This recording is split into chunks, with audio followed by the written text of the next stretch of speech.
Everyone in Oceantown knew that mob boss Jared Pierce was deeply in love with me. No one feared my disappearance more than he did. Even if bullets were raining down on him, he'd still find a way to contact me, just to make sure I felt safe. But on the night before our wedding, he didn't come home. When he finally returned, he dropped to his knees, a bruised and weakened woman cradled in his arms. Rosalia. Melody took the drug just to save me. I can't just watch her die, so I had no choice but to sleep with her. Terrified that I wouldn't forgive him, Jared drew 6 wounds into his arm, blood soaked through his shirt in an instant. As soon as the wedding banquet ended, I heard his men chuckling and teasing. The boss didn't even take off his wedding outfit before rushing to see Melody. Just how seductive is his lover? Jared's low, sultry voice followed. Last time I stayed with her, I didn't come back for 3 days and nights. Take a guess. In shock and despair, I called out the system. I want to leave this world. The system's cold voice replied, after your exit, this world will erase all traces of your existence. Counting down.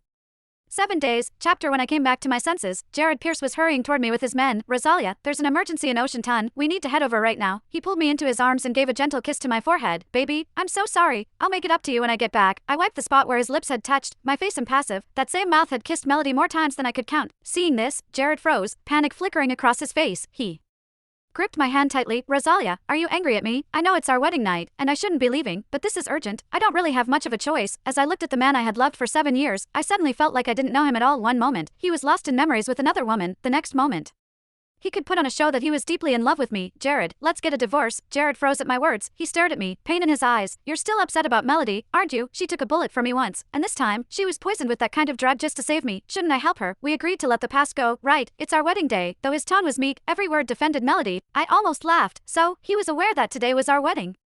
And yet, how dare he, rushing off to see his lover on the very first day of our marriage. I couldn't stop the ache from gripping my heart. My body started to tremble. Just then, Jared received a message. He glanced at it and gulped. Something flickered in his eyes. After years with him, I recognized that look. It happened whenever he got aroused. He pulled his gaze back, patted my back gently, and said softly, all right, stop making a fuss. I promise I'll make it up to you when I'm back. Then, he turned and left. The chill in my heart slowly spread, leaving me rooted to the spot for a long time. And it wasn't until my phone rang that I snapped out of it. It was a picture from Melody. When I opened it, my blood ran cold. It was her pregnancy test report. Rosalia, I'm sorry. I'm carrying Jared's child. Please let us be together. My hands shook uncontrollably. In the 3rd year since I came into this world, I dove into the freezing ocean to save Jared. That injured my womb so badly that I could never have children ever again. Chapter Jared once told me he'd love me forever, even if we never had children. He'd even gone so far as to get a vasectomy to ease my worries. But now, he was having a child with someone else. Before switching off my phone, I sent her a simple response. All right. The next morning, Jared returned. Trailing behind him were Melody with swollen red eyes, as well as several of his men. As soon as she saw me, Melody dropped to her knees, tears streaming down her face.